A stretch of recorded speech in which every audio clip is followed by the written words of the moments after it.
ಕಬ್ಬಿಣದ ರಾಡ್ನಿಂದ ಬಡಿದು security ಗಾರ್ಡ್ನನ್ನ ಭರ್ಬರವಾಗಿ ಹತ್ಯೆಗೈಯಲಾಗಿದೆ.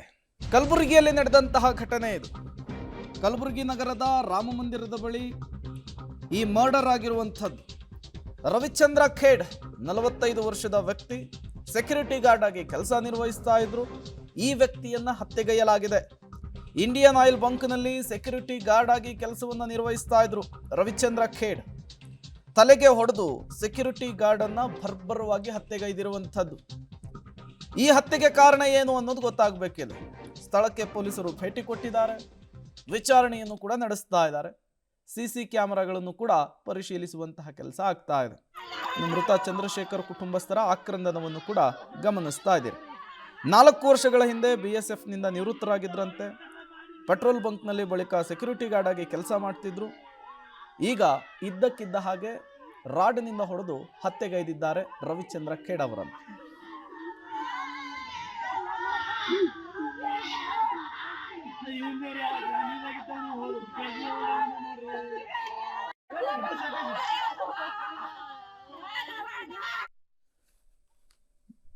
Details ಅನ್ನ ಕೊಡೋದಕ್ಕೆ ನಮ್ಮ ಪ್ರತಿನಿಧಿ ಪ್ರವೀಣ್ ರೆಡ್ಡಿ ದೂರವಾಣಿ ಸಂಪರ್ಕದಲ್ಲಿ ಜಾಯ್ನ್ ಆಗಿದ್ದಾರೆ. ಪ್ರವೀಣ್ ರೆಡ್ಡಿ, ಸೆಕ್ಯೂರಿಟಿ ಗಾರ್ಡ್ ಹತ್ಯೆಗೆ ಕಾರಣ ಏನು ಅನ್ನೋದೇನಾದ್ರು ಗೊತ್ತಾಗ್ತಿದ್ಯಾ?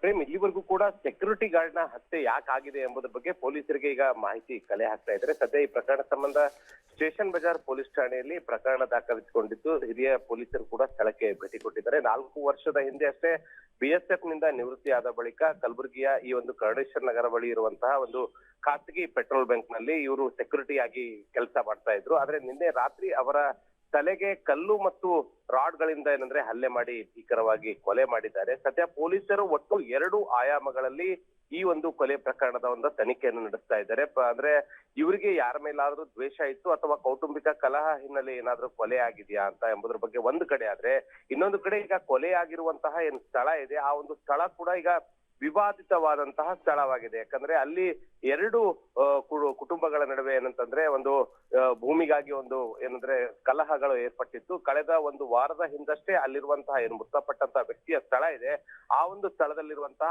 50-30ಕ್ಕೂ ಹೆಚ್ಚು ಒಂದು ಶೆಟ್ಟರ್ ಅಂಗಡಿಗಳನ್ನ ಸಂಪೂರ್ಣವಾಗಿ JCB ಗಳಿಂದ ರಾತ್ರೋರಾತ್ರಿ ಸಂಪೂರ್ಣವಾಗಿ ನೆಲಕ್ಕುರುಳಿಸಲಾಗಿತ್ತು. ಸೊ ಆ ಒಂದು ಹಿನ್ನೆಲೆಯಲ್ಲಿ ಏನಾದ್ರೂ ಇದಕ್ಕೆ ಕೊಲೆ ಆಗಿದೆಯಾ ಅಥವಾ ವೈಯಕ್ತಿಕ ಕಾರಣಗಳಿಂದ ಏನಾದ್ರೂ ಕೌಟುಂಬಿಕ ಕಲಹಗಳಿಂದ ಕೊಲೆ ಆಗಿದೆ ಎಂಬುದ್ರ ಬಗ್ಗೆ ಪೊಲೀಸರು ತನಿಖೆಯನ್ನು ನಡೆಸ್ತಾ ಇದ್ದಾರೆ. ಸದ್ಯ ಈಗ ಸ್ಥಳಕ್ಕೆ ಏನಂದ್ರೆ ಬೆರಳಂಚು ತಜ್ಞರು ಸೇರಿದಂತೆ ಹಿರಿಯ ಪೊಲೀಸ್ ಅಧಿಕಾರಿಗಳು ಭೇಟಿ ಕೊಟ್ಟು ಈಗ ವಿಚಾರಣೆಯನ್ನು ಆರಂಭಿಸಿದ್ದಾರೆ.